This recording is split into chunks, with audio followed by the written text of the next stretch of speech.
Hello animal lovers, आज की इस वीडियो में मैं एक्सप्लेन करने वाला हूँ क्लासरूम ऑफ द लाइट का एपिसोड नंबर 12, जो कि सीजन 1 का लास्ट एपिसोड है। एपिसोड की शुरुआत में हम होरिकिता को बेहोश देखते हैं और इबुकी उसके पास खड़ी थी क्लास डी के की कार्ड के साथ। वहाँ से फिर वो उसी पुराने पेड़ के पास जाती है और उसके नीचे कुछ खोजने लगती है, मगर उसे ऐसा लगता है जैसे कि उसके अलावा भी किसी ने खुदाई की है। इस पर ज्यादा ध्यान न देते हुए वो पेड़ के नीचे से एक रेडियो निकाल कर कात्सुरागी को कॉल करके कहती है कि जैसे तुमने मुझे कहा था, क्लास डी का की कार्ड मैंने चुरा लिया है। और वो दोनों मिलने की एक जगह डिसाइड करते हैं। हम कात्सुरागी को देखते हैं जो कि गुफा के अंदर बैठे बैठे ही पूरी की पूरी प्लानिंग करके बैठा था और उसने क्लास ए के फाइनल पॉइंट्स भी कैलकुलेट कर लिए थे, जो कि कुछ 544 पॉइंट्स बन रहे थे, सभी क्लासेस को एकदम पीछे छोड़ते हुए। अगले सीन में हम देखते हैं कि होरिकिता को होश आ जाता है और वो अपने पास अयानोकोजी को देखती है। होरिकिता के पूछने पे वो कहता है कि तुम जंगल के बीच बेहोश पड़ी थी, इसलिए मैं तुम्हें यहाँ ले आया।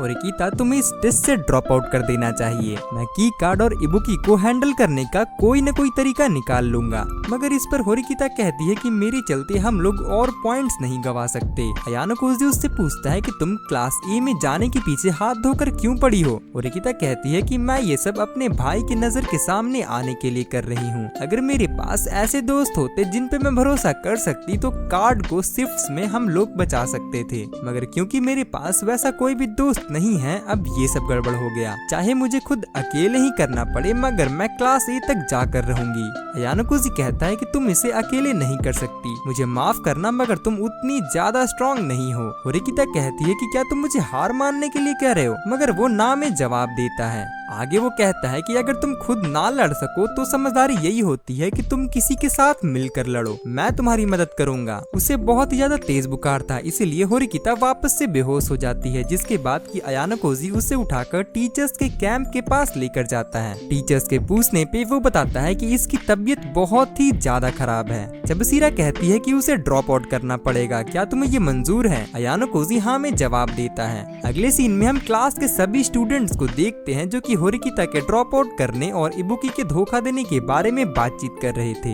एक साइड में हम अयानोकोजी और हिराता को देखते हैं, जहाँ पर अयानोकोजी पूरी की पूरी सिचुएशन हिराता को एक्सप्लेन करता है कि कार्ड चोरी होने वाली बात भी। वो बताता है कि इबुकी हमारे क्लास में सिर्फ एक स्पाई बन के आई थी और फायर वाले इंसिडेंट के साथ साथ उस अंडरवियर वाले इंसिडेंट में भी उसका ही हाथ था। हिराता परेशान हो रहा था क्योंकि कल उनके लीडर का नाम गेस हो जाएगा। अयानोकोजी कहता है कि सिर्फ लीडर के गेस हो जाने और स्टूडेंट्स के ड्रॉप होने से ही हमें 110 एस पॉइंट्स गंवाने पड़ेंगे। और हाँ, बोनस पॉइंट्स तो भूल ही जाओ, सब घटाने के बाद क्लास डी के पास सिर्फ 50 पॉइंट्स ही बचेंगे। हिराता कहता है कि मुझे ऐसा लग रहा था कि अगर हम इस टेस्ट में अच्छा परफॉर्म करेंगे तो फिर हमारे बीच ट्रस्ट बनेगा, मगर शायद ये क्लास डी का अंत होगा। अयानोकोजी उसे कहता है कि क्या तुम मेरा एक काम कर सकते हो।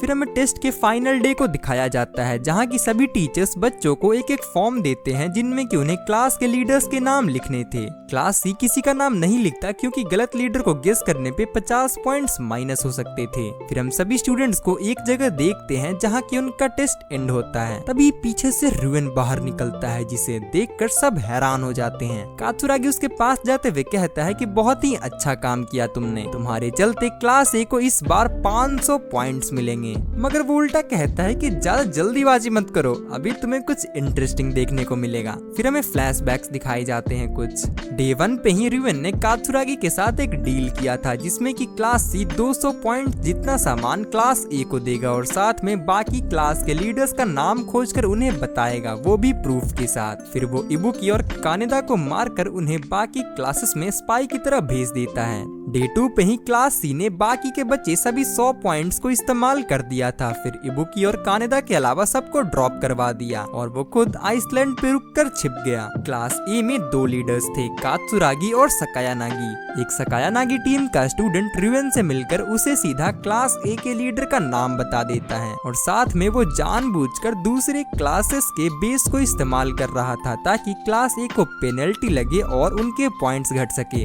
डे 6 पे वो इबुकी इबुकी से कार्ड मंगवाता है क्योंकि उसका कैमरा खराब हो गया था। इसीलिए कात्सुरागी और रिवेन उसे खुद ही आकर वेरीफाई करते हैं। रिवेन को क्लास बी के लीडर का भी नाम पता था, मगर उसके पास कोई भी फोटो या फिर कोई पक्का सबूत नहीं था क्योंकि उनपे बहुत ही ज्यादा गार्डिंग लगी थी। इस पे कात्सुरागी वो इन्फॉर्मेशन लेने से मना कर देता है। जाते जाते वो रिवेन को कहता है कि तुमसे बदबू आ रही है, तुम्हें जाकर नहा लेना चाहिए। टेस्ट के फाइनल डे पे हम क्लास सी के टीचर को देखते हैं जो कि जंगल में जाकर रिवेन से मिलते हैं और उसे बताते हैं कि इबुकी और कानेदा ने भी ड्रॉप कर दिया है। अब बस तुम्हें सबका नाम गेस करना है। क्लास ए का लीडर था याहिको जो कि कात्सुरागी के साथ था। क्लास बी की थी चिहिरो और क्लास डी होरिकिता। उसके इस प्लान के अकॉर्डिंग क्लास सी के टोटल 176 पॉइंट्स आने वाले थे, क्लास ए को भी पीछे छोड़ते हुए क्योंकि उनका लीडर गेस हो जाएगा। वो एकदम फुल कॉन्फिडेंस में था, ऐसा जैसे कि उसके प्लान को कोई हरा ही नहीं सकता। मन में वो कहता है कि मैं जीत गया, क्लास ए भी अब मेरे पीछे है। तभी टीचर बोलना शुरू करते हैं कि अब मैं रिजल्ट्स बताना शुरू करूंगा।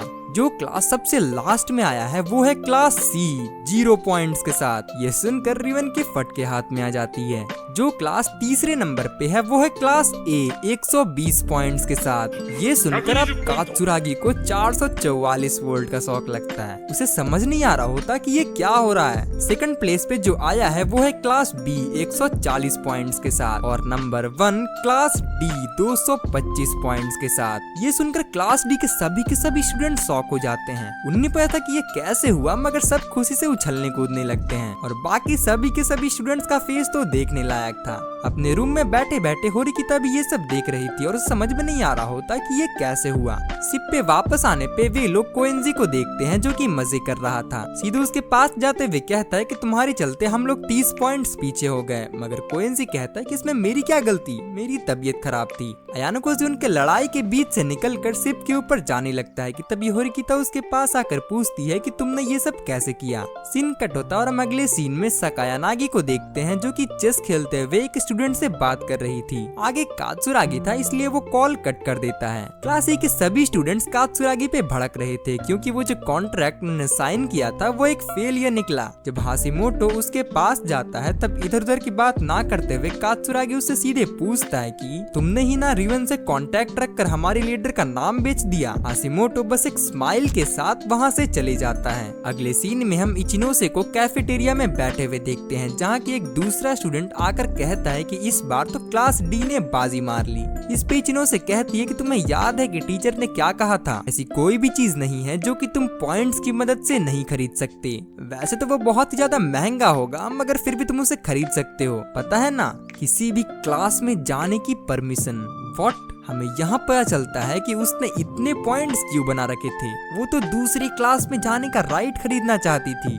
फिर हम रिवेन को देखते हैं जहाँ की इबुकी आती है। इबुकी के सॉरी कहने पे रिवेन कहता है कि क्लास डी का उतना हाई स्कोर लेकर आना और हमारा पॉइंट 0 होना ऐसा इसलिए हुआ क्योंकि हमने क्लास डी के लीडर को सही गेस नहीं किया। अगले सीन में हम अयानुकोजी और होरिकिता को देखते हैं जहाँ की अयानुकोजी उसे कहता है कि तुम हमारी लीडर नहीं हो। उसे भरोसा नहीं होता है मगर अयानुकोजी उसे अपना की कार्ड निकाल कर दिखाता है जिसपे कि उसका नाम लिखा था। वो कहता है कि टेस्ट खत्म होने के ठीक पहले मैंने लीडर बदल दिया था। हम लीडर को बिना किसी अच्छे रीजन के बिना चेंज नहीं कर सकते। इसका मतलब कि अगर तुम्हारे पास कोई अच्छा रीजन हो तब तुम लीडर्स बदल सकते हो और एक लीडर की बिगड़ती हुई तबीयत एक अच्छा रीजन है। रिवेन और कात्सुरागी ने तुम्हें लीडर समझा और वो गलत हो गए। होरिकिता कहती है कि ये सब शुरू से तुमने ही प्लान किया है ना। अयानुकोजी हाँ में जवाब देते हुए कहता है कि मुझे पता था कि इबुकी एक स्पाई है, इसलिए मैंने उसका डिजिटल कैमरा खराब कर दिया ताकि उसे सीधा कार्ड चुराना पड़े। मैंने इंतजार किया तुम्हारी तबीयत बिगड़ने का,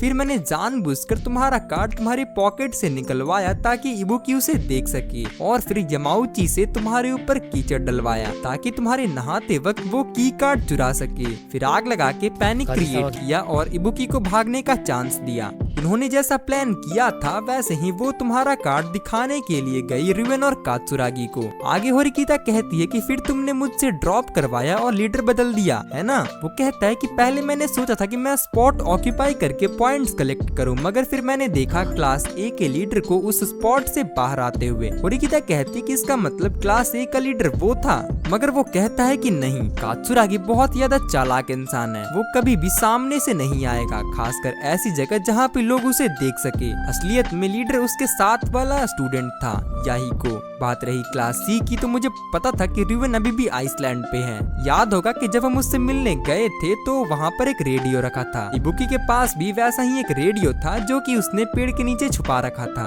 मतलब कि दोनों कांटेक्ट में थे और वो आइसलैंड पे ही था। सभी ड्रॉप कर चुके थे। इसका मतलब क्लास सी का लीडर हुआ रिवन। यहीं पर मैंने स्पॉट ऑक्यूपाई करने के बजाय लीडर्स आइडेंटिफाई करने का सोचा और मैंने तुम्हारा इस्तेमाल किया। मैंने क्लास सी को ऐसे ही रहने दिया क्योंकि उनसे दोस्ती रखना हमारे फायदे में होगा। वैसे भी उनके क्लास में एक स्पाई पहले से था, तो मेरे बिना कुछ किए ही उनका लीडर गेस हो जाता। होरिकिता कहती है कि तुमने तो कहा था तुम्हें क्लास ए में जाने में कोई भी इंटरेस्ट नहीं है, फिर आखिर तुमने मेरी मदद क्यों की? उसके कुछ बोलने से पहले ही पीछे से क्लास डी के सभी स्टूडेंट्स आ जाते हैं। कारुइजावा कहती है कि हिराता ने हमें बताया कि तुमने ही क्लास ए और क्लास सी के लीडर्स का पता लगाया था, जिसके चलते कि हमें वो सब पॉइंट्स मिले और हम जीत गए। इबुकी ने आग लगाया था, इसलिए तुमने उसका पीछा किया और बारिश में आने के चलते तुम्हारी तबीयत खराब हो गई थी, है ना? होरिकिता तुम तो बहुत ही ज्यादा स्मार्ट हो। पूरा का पूरा क्रेडिट होरिकिता के नाम देकर अयाना कोजी साइड में जाकर खड़े हो जाता है। उसके पास कुसीदा आते हुए कहती है कि आजकल होरिकिता फेमस हो रही है, वैसे भी मेरी तरह उसका कोई हिडन साइड नहीं है। इस पे अयाना कोजी कहता है कि अधिकतम लोगों का नहीं होता, जैसे कि मेरा। वो कहती है कि अयाना कोजी, अगर तुम्हें मेरे और होरिकिता के बीच में से किसी एक को चूज करना हो तो फिर तुम किसे चूज करोगे? अयाना कोजी कहता है कि मुझे नहीं पता। तभी उसके फोन पे चबसीरा का मैसेज आता है जो कि उसे स्कूल थिएटर में बुलाती है। चबसीरा कहती है कि मानना पड़ेगा तुम्हारे प्लान से तो मैं भी इम्प्रेस्ड हूँ। इस पे अयाना कोजी कहता है कि क्या अब आपको तसल्ली मिल गई? अब आप मुझे ये बताइए कि क्या उस इंसान ने आपको कहा था मुझे यहाँ से बाहर निकलवाने के लिए? मैं अब और कोई भी काम बिना किसी प्रूफ के नहीं करूँगा। चबसीरा कहती है कि मैं तुम्हारे बारे में सब कुछ जानती हूँ, इतना प्रूफ काफी नहीं है क्या? इकारस के पंखों को देखो, वो अपनी मर्जी से नहीं उड़ा था, उसे उसके फादर दैदालस ने पंख दिए थे। तुम्हें नहीं लगता कि ये कहानी तुमसे मैच करती है? तुम्हारे फादर ने मुझसे ये कहा था कि एक दिन अयाना कोजी खुद ही यहाँ से निकलेगा। तुम अपने खुद के पंख सूरज के नीचे जलाकर समुद्र में गिरकर मरोगे। इस पे अयाना कोजी कहता है कि ऐसा होना नामुमकिन है। इकारस की तरह मैं बेवकूफ नहीं। फिर हम अगले सीन में इबुकी और रिवन को देखते हैं। उस कॉन्ट्रैक्ट में जो कि क्लास ए और क्लास सी के बीच हुआ था, ये भी लिखा था कि अगर क्लास सी ने सारी चीजें फुलफिल कर दी तब क्लास ए हर महीने 20,000 प्राइवेट पॉइंट्स रिवन को ट्रांसफर करेगा, वो भी ग्रेजुएशन तक। और इस पे क्लास ए के सभी स्टूडेंट्स ने साइन किया था। रिवन वैसे तो कॉन्ट्रैक्ट लेकर खुश था, मगर उसे क्लास डी की दखलंदाजी पे गुस्सा आ रहा था। फिर हम अयाना कोजी को थिएटर से जाते हुए देखते हैं। तभी उसके पास होरिकिता आते हुए कहती है कि तुमने मुझे क्रेडिट क्यों दिया? क्या तुम मुझे अपने कवर की तरह इस्तेमाल करना चाह रहे हो? टेस्ट खत्म होने पे तुमने हिराता को मेरे साथ मिलकर क्लास डी को साथ लाने को भी कहा था। अयाना कोजी कहता है कि याद करो मैंने तुम्हें उस दिन क्या कहा था, तुम्हें दोस्त की जरूरत है। होरिकिता ब्लश करते हुए कहती है कि क्या तुमने ये सब बस उसके लिए किया? अब भले ही आधे मन से हो, मगर मैं भी अब तुम्हें दोस्त मानूंगी, मगर हाँ ज्यादा चिपकने की कोशिश मत करना। हम सिर्फ इसीलिए साथ में काम कर रहे हैं ताकि क्लास ए में जा सके। वैसे सभी चीजों के लिए थैंक्स। और यहाँ पर आती है अयाना कोजी के लेजेंडरी स्पीच जो कि वो अपने मन में सोच रहा था। मगर होरिकिता, मैंने एक बार भी तुम्हें दोस्त की तरह नहीं देखा, ना ही तुम, ना ही कुसीदा और ना ही हिराता। सभी लोग टूल्स के अलावा और कुछ नहीं है। ये फर्क नहीं पड़ता कि कैसे किया जाए या फिर किस चीज को सैक्रिफाइस करके किया जाए, इस दुनिया में जीतना ही सब कुछ है। जब तक मैं अंतिम में जीत रहा हूँ बस वही बात मैटर करती है। और इसी के साथ सीजन 1 यहाँ पे खत्म होता है। मैं आज एक पोल डालने वाला हूँ, तो प्लीज उस पे जाके वोट जरूर करना। धन्यवाद।